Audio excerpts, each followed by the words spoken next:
barbecue.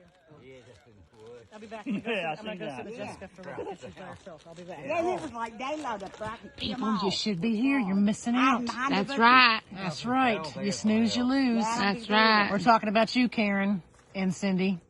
And y'all gonna be sorry. And Josh. Where the hell's Josh? Retard.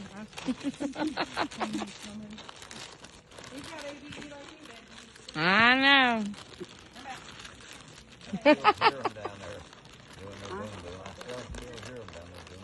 They're always doing boom boom for the last week or two.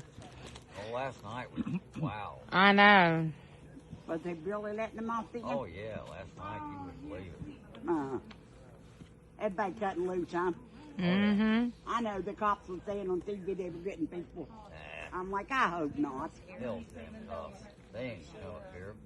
I hope they wouldn't get people this close to 4th of July, and then people wanting to let them off a little early. They busted a tire coming up here. They ain't coming up here. Oh, I ain't worried about the cops here. I'm just talking about the It's funny. Somebody got pulled over in front of my driveway. Yeah. Cops come up here last time they called me. They said, we heard y'all got a lot of guns up there.